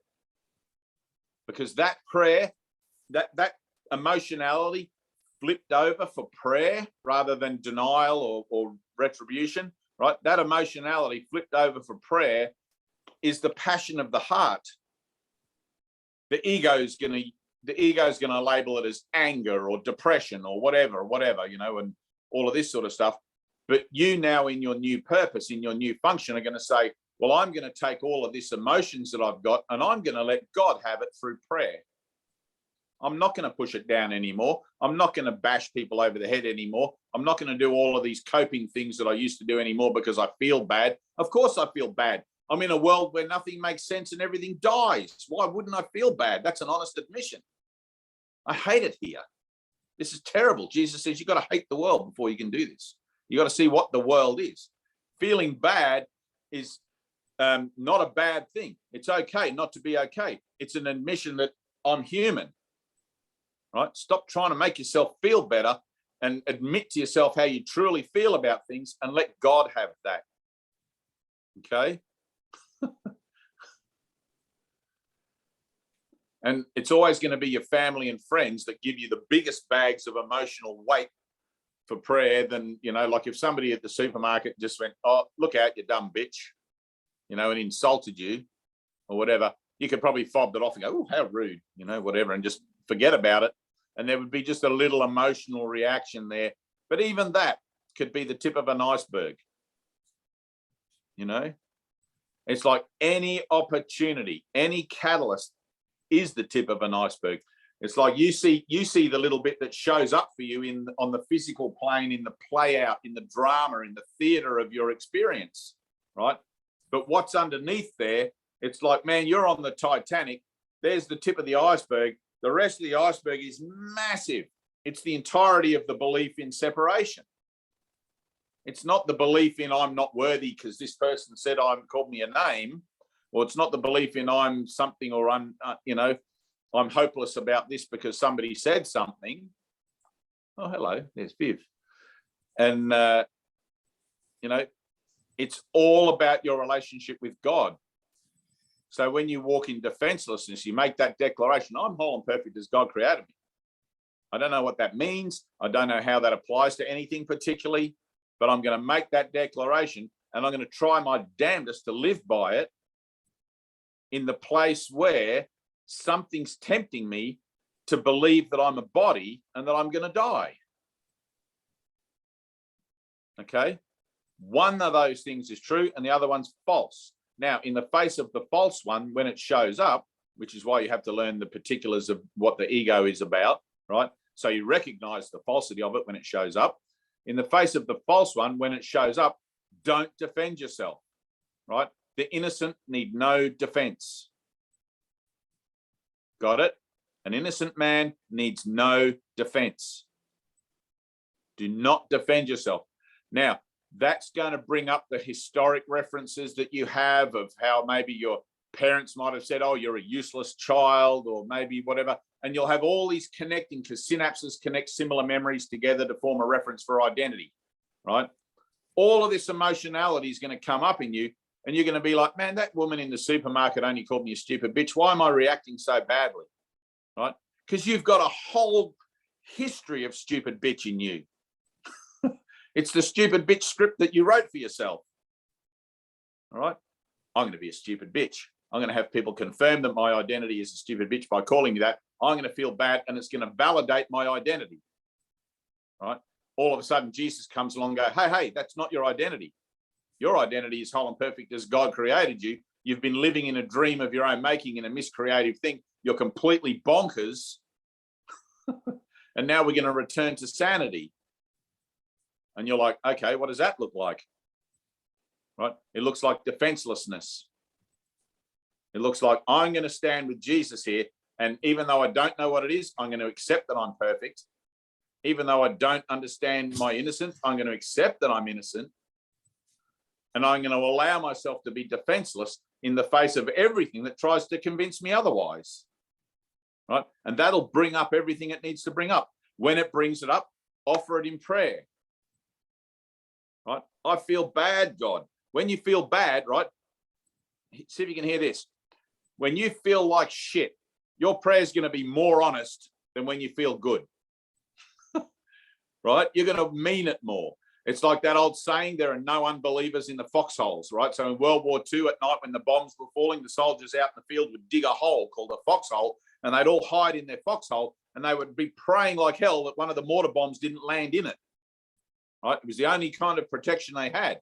And there were no unbelievers in the foxholes. Those guys were praying like hell, or praying like heaven. Right? When you have a moment of emotionality, don't waste it. When you have a moment of pain, don't waste it. Use it for prayer. If you can use it for prayer in that moment, you're going to be more authentic and more in touch with it and more honest about it than if you think, oh, I'll better go and pray when I get home. Because by the time you get home, your ego would have already slipped in there and gone, it wasn't so bad. That woman's probably just having a bad day. And you'll give yourself all sorts of stories why you don't feel so bad about it anymore. Okay? Try to catch.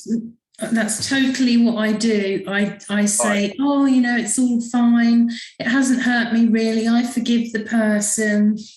Right. You don't forgive anyone. If you had an axe, you'd belt her with it. You're a vicious, mean, horrible thing, right? So exactly, right? Whatever remains in potential as you is also part of what your makeup is, part of your old script. It's false, but let's not try to deny that if we had a knife and someone was threatening our children, we'd use it. Last resort, if we're cornered, we'll fight. We won't go down without a fight. We'll stab that person, right? Which is the wish to kill. But don't waste your pain, okay? For you not to be able to waste your pain, you're going to need to be vigilant for when you're in pain, right? You've got many, many, many don't waste your pain moments that you've missed. You've got many, many coping mechanisms that you use, pardon me, to convince yourself that you're not in pain. And all you're doing is looking for a better deck chair on the Titanic. The whole boat's going down. Stop trying to feel better about the deck chair that you've got on the Titanic and just get off the ship. Get it? I can't see from this chair. I want to go up the front. Why can't I have a better view? You know? Like Ida, I want a bigger house.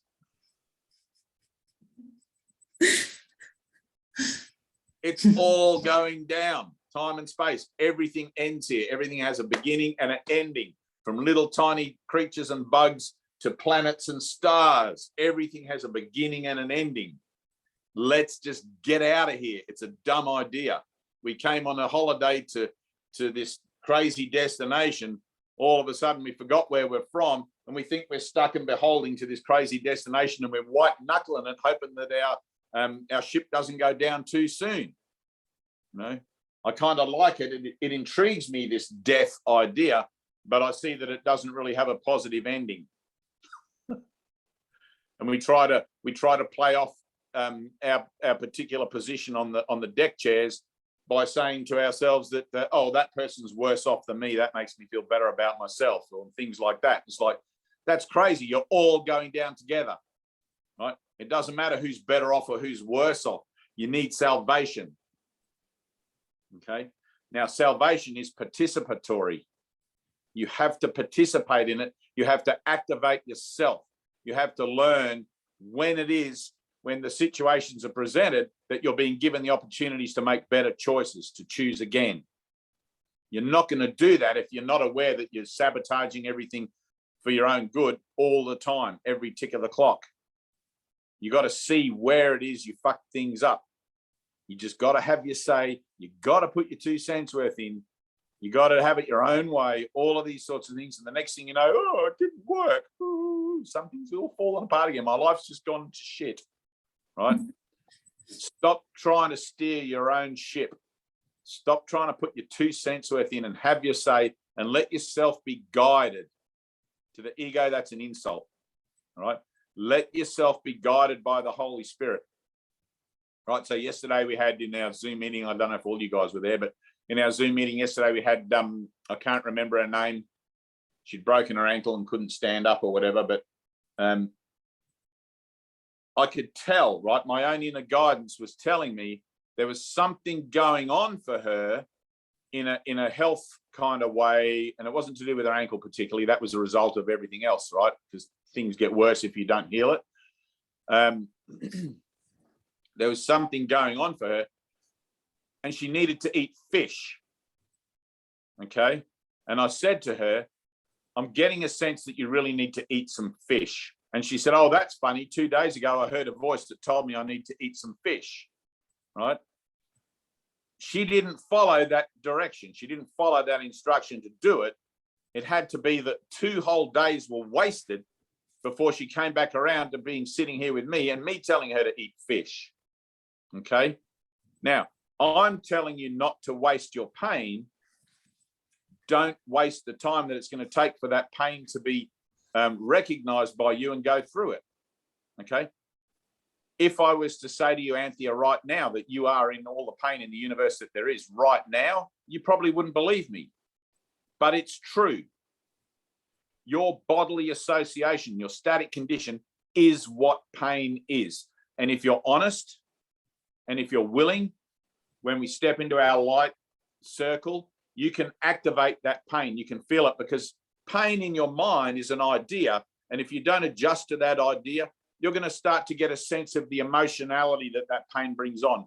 So if I was to present you the image, let's say, of a starving child in a third world country, and how you want to help them, but you can't do anything and they're going to die, that would bring you a certain sense of emotional angst, emotional pain. It's like, why is the world so unfair? All of these sorts of things. And if you didn't adjust to that pain, it would go down, down, down the rabbit hole to the bottom, where you suddenly start to feel the synapses connect in your mind with every situation of things being not fair in the world, and everything would collapse in on you, right? But because we're very good at adjusting to our pain, we fob it off. We change the channel on the TV so we don't have to see those African kids. We change the channel on the TV so we don't have to see the war in Russia and people blown up and stuff, right? We're very good at adjusting to pain. We're wasting, right? We are wasting the catalysts for our healing. Okay? Learn to use what's presented to you for your healing. You can rise above the battlefield of your own emotional involvement with what seems to be going on if you learn to make better choices in the moment where it seems to confront you. Is that clear? You get that? All right. Now I'm going to tell you a story. There's a beautiful book. I think it's written by Neil Donald Walsh. Write this down. If you guys have pens, write it down. It may not be Neil Donald Walsh. I have a feeling it is, but it's called Little Soul and the Sun. Right? Little Soul and the Sun. And I think it's S-U-N, not S-O-N. Little Soul and the Sun, Neil Donald Walsh. Now, there's a guy called Colin Tipping who, as a, let's say, a graduate, whatever that is, a graduate student of A Course in Miracles, has written a series of books. One of the books that he wrote was called Radical Forgiveness by Colin Tipping. Right. And I went to one of his 3-day workshops once. He came to Byron Bay where the healing center was, and we invited him in, and he stayed with us for a while. And he presented one of the workshops that he does as he travels around the world. And in that workshop, we had probably about 60, 70 people throughout the town, and plus us guys as well. And he did everything from bringing rapists and people who'd been raped and the perpetrators together. It was amazing. It was beautiful. It was an incredible, confronting, fragile, vulnerable kind of experience, right? It took a lot of courage and a lot of bravery for many people to attend it. But the healing that occurred there was like monumental. And the story that he told was from The Little Soul and the Sun. He'd revamped it a little bit for his own use because it's quite a long story. But it's Little Soul and the Sun is written for kids. Which is why when you read it, you'll get it. You'll be like, oh man, this is like a kid's book. This is awesome. It's like The Course in Miracles, but for kids. And it's like, woohoo! Yeah, right. So the story of Little Soul and the Sun is that the little soul goes to God and says, Father, what am I? And God says, well, I can't answer that question for you because you're one with me and we are everything. It's like, if you can't understand what everything is, here's free will, and you can try to work it out for yourself. You can have your own experience, like the story of the prodigal son. You can go into the world and try to forge your own way if you have to, right? So because God did not create you as a slave, God gave you free will, right? Nobody has a child and then tries to control every movement of their child's life from the time they're born to the time they die. They give them as much of their learning as they can, and then they set them free to be about it, all right? So God gives the little soul free will, and the little soul goes down to the travel agent or to the local whatever, and all his friends gather around and says to him, "What's that you've got there?" Right? And he says, "It's free will. God gave me free will so I can find out what I am." And they're all as confused as he is. What do you mean you can find out what you are? We're everything, right? We're eternity. We're forever. God told us that. And little soul's like, yeah, but what is that? He goes, through free will, apparently I can find out what I am.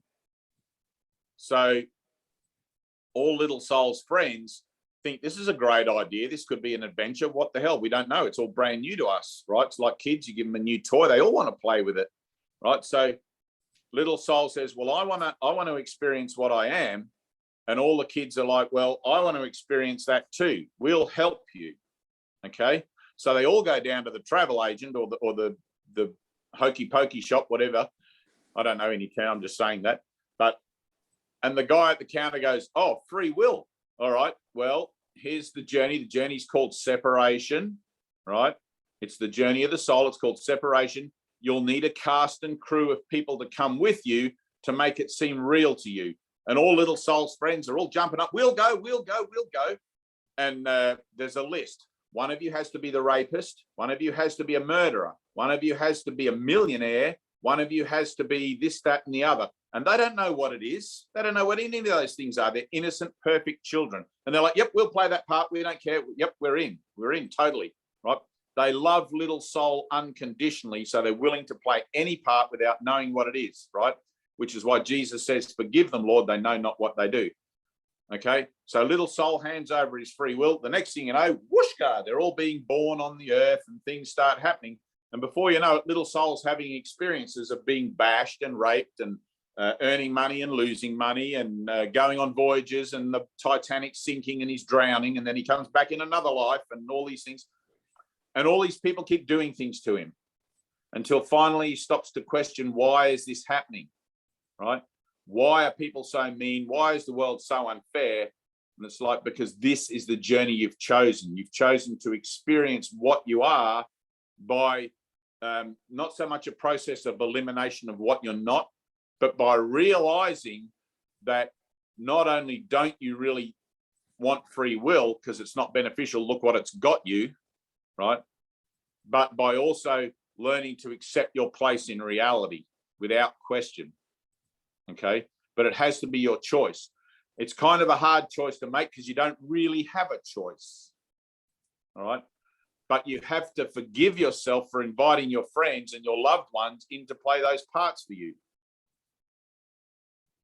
Okay, so when people come up and they push your buttons and they do things to you, sometimes horrible things, you have to forgive yourself, not for what they're doing to you in time and space, but for asking them to join you in the journey before it began, right? You were the one that had the arrogance to ask God for something special, something other than others had, okay? And all you've done with the gift so far is create chaos, death, and destruction and sabotaged all your own best interests and the interests of everyone else and set yourself up for failure at every turn. So forgiveness is really for you. Forgiveness is for me. I've got to keep my finger here. I'm not forgiving someone out there for what I think they did to me. I'm forgiving myself for asking them to do it to me. Now, that may be a big stretch, right? But that's why you have to have an experience. That's why you have to have something occur in your consciousness that shows you that you're totally responsible for your own thinking. All right? Everything on the itinerary of your script, poverty, wealth, health, sickness, being treated well, being treated badly, all of these things. If you come in the form of a man, you're going to have the laments and the problems that men go through. If you come in the form of a woman, you're going to have the laments and the problems that women go through.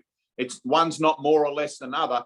Every package, every energetic package in denial is exactly the same. It just plays out differently.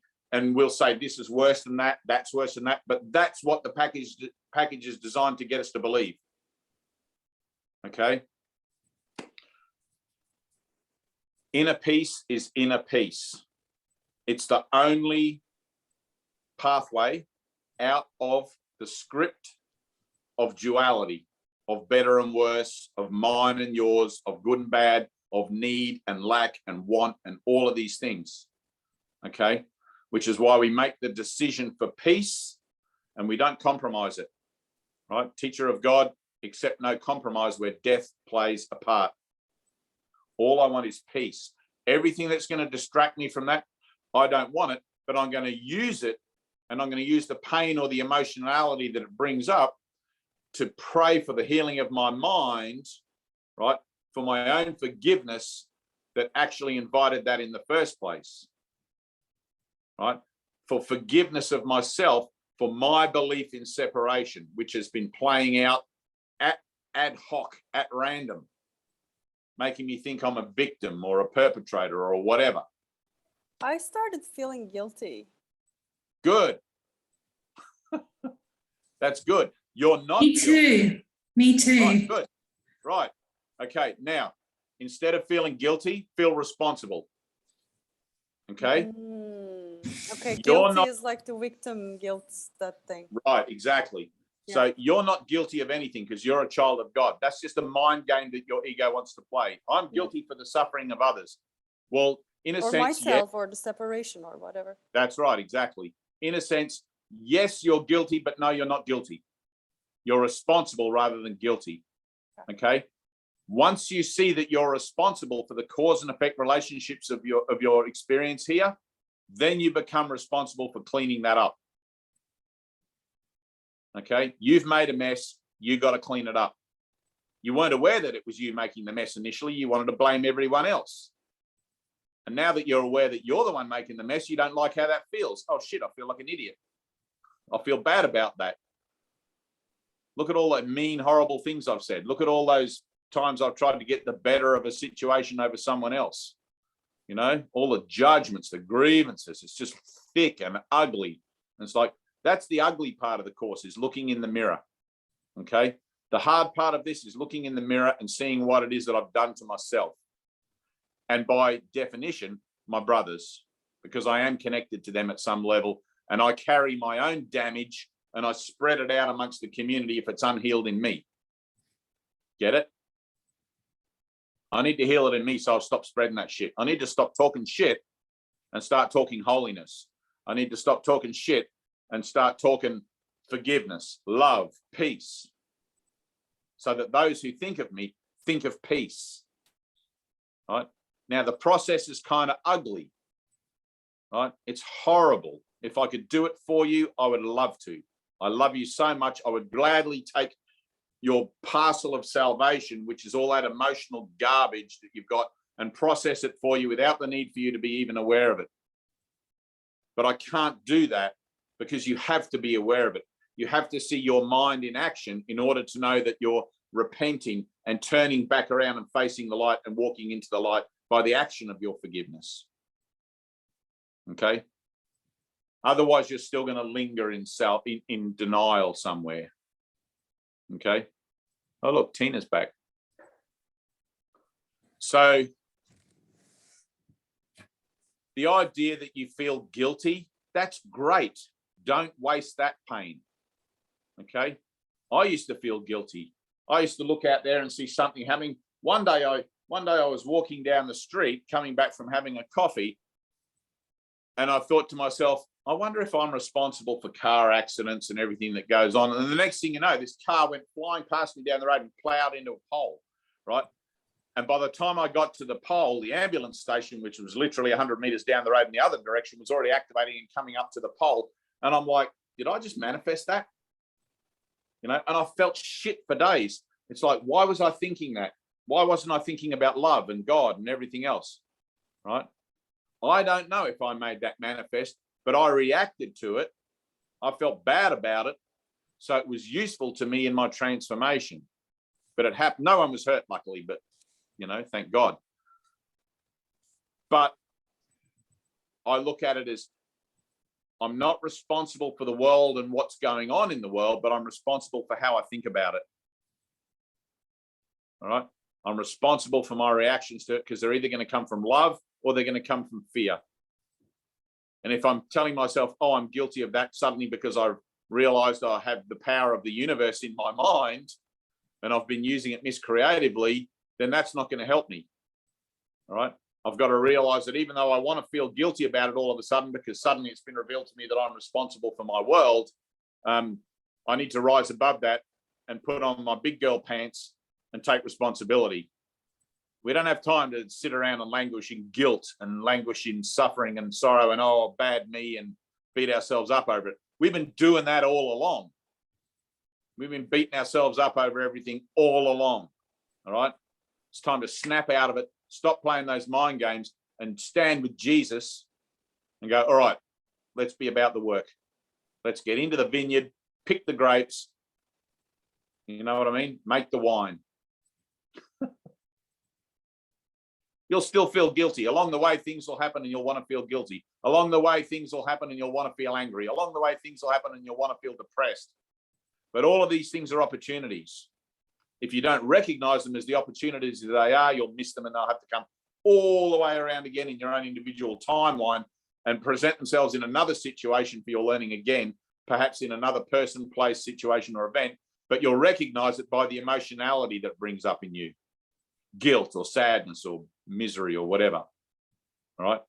Or maybe you're happy about the suffering of someone else. I hate that person. I'm glad that they hurt themselves, you know, and that's just as horrible as anything else. But it's like, well, let me learn now not to waste my pain, but to use it. Let me learn to use when it is that I'm activated and triggered for prayer.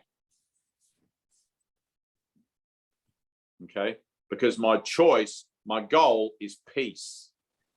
All I want is peace. And in that peace, okay, so the mastery of inner peace, once you get to a certain point in this, it's going to do it by itself. It's like Alcoholics Anonymous. Work the program till it works you. Okay? That's their sort of credo. At a certain point with the Course in Miracles, it's the same thing.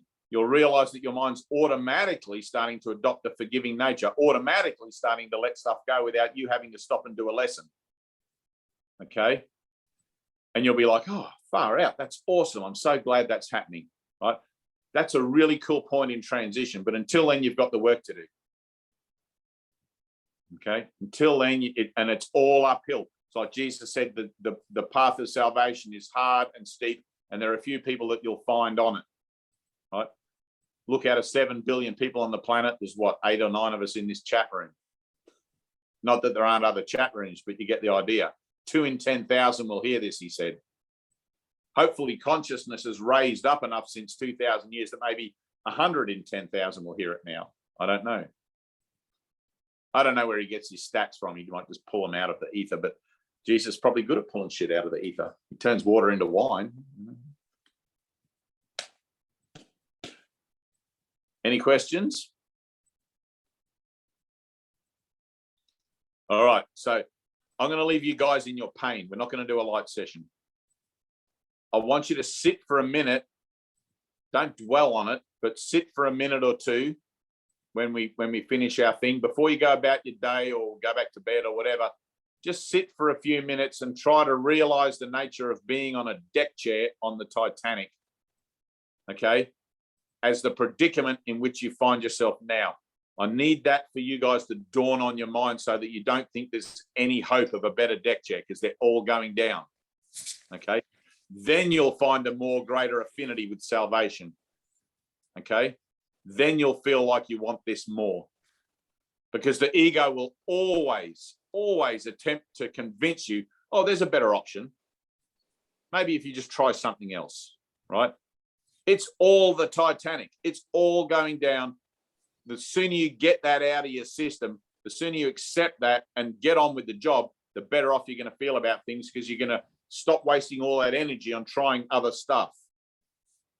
Okay? And by other stuff, I mean looking into your mind, trying to find a thought that's better than the last one you just had. Right? None of them mean anything. Okay? And then before you go to bed, I want you all to do lesson 10. I'm giving you some homework. Okay? Lesson 10. If you're on lesson 67 or whatever it is today, do that as well, but add lesson 10 just sort of in the back end there. Okay? Lesson 10 is going to be the one that really drives it home to you that, hang on a minute, I don't need to look at my thoughts that don't mean anything to try and find a solution to the situation I find myself in. Because the ego is very suspicious, vicious, cunning, and baffling, and it will always try to lure you back into its domain. Okay? And rather than have you awaken, rather than have you pursue your awakening to its fruition, it would rather have you kill yourself, throw yourself off a cliff than wake up, because then it can't come back and tease you in your next life. Okay? That's about it. Any questions, anyone? Gemma, you feeling slightly less wishy-washy? Feel good about making a true decision? I am. Thanks, Dave. Yeah, I needed to hear that. Thank you. Good. Yeah. Cheers, Dave. It'd be really cool too if all you guys in England, Barry and Anthea and Viv, I don't know where you are. Are you in England? Oh, I can't hear you. You've got your microphone.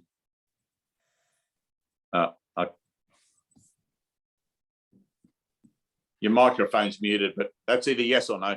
But it'd be really good if you guys could all like hook up during the week, maybe on Zoom here as well, and just get together and read the reviews of those first 50 lessons. Even if you just do that, right? Because it's a devotion, it's a dedication, it's something that's going to keep you in energy and help to remind you of the purpose that you have.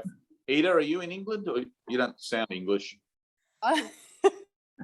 Well, I am originally from Turkey, but I live in Los Angeles. Right, okay.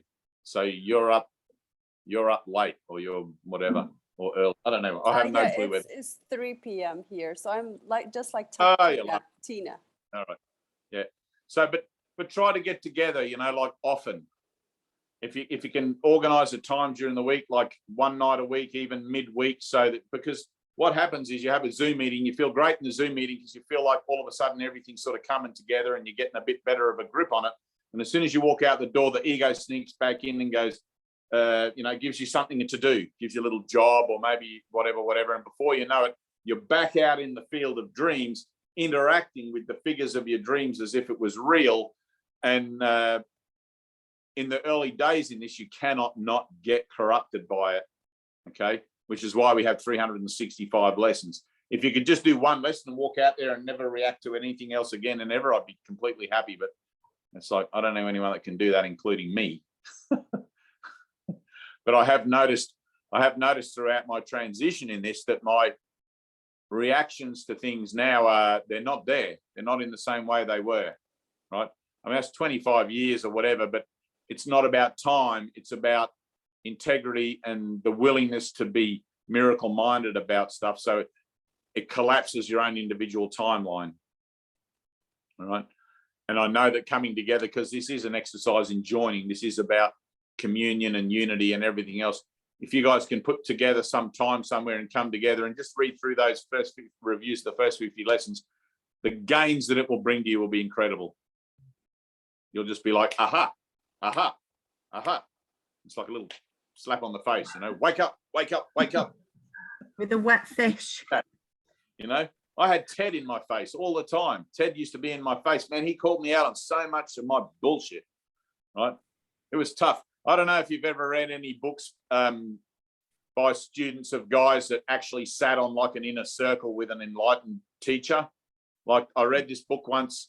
I want to say it was Darjon, but I read this book once written by a disciple of Darjon or John. I think he just called himself Jay in the end or whatever. But how the guys, when he would let some of the guys who had been really devoted students come into a really close personal relationship with him rather than just being students sitting out there listening and doing their prayers and whatever. And it's like he used to really push those guys around. He used to make them confront stuff. That old Paulo Coelho saying, it's like we went to the edge of the cliff and you thought your wings weren't ready, so I pushed you and you flew, because you won't jump on your own. At that last moment, you don't want to take the leap of faith. And sometimes you just need that push, right? Jesus is saying, defer that push to me. But it's like, man, sometimes like Ted used to be in my face and push me with shit all the time. And sometimes I'd see it. Sometimes I'd know I was doing stuff. I'd know I was fucking around in my own head, right? But I wouldn't admit it to myself. Ted would know it. He would see it in me, and he'd call me out in the room in front of 100 other people, and I'd feel about this big, But I was always grateful because I knew that it was always for my healing. And if I wasn't about my healing, what the hell was I doing there? Just wasting his time, my time, and everyone else's time, But it was brutal, I tell you. It was really brutal. Some of the things were brutal, especially sexual things, because that came up for me too. That was brutal. As a guy, we like to feel sexually competent and all these sorts of things. It's inground in our DNA, in our genetics and stuff, and dominating and all of that. And it's really ugly and everything, but it's one of those things you have to process through. As a woman, I have no clue what that'd be. It'd be the mother, I guess, and the potential to provide of that energy. But anyway, so being able to take it on board for yourself and do those lessons for yourself is going to relieve you of the necessity for me to have to pick on you in our Zoom meetings.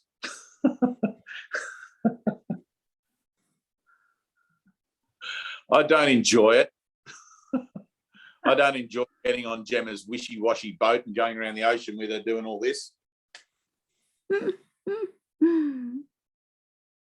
But anyway, all right. I love you guys. Peace. Love you, Dave. Thank you, Dave. Happy days.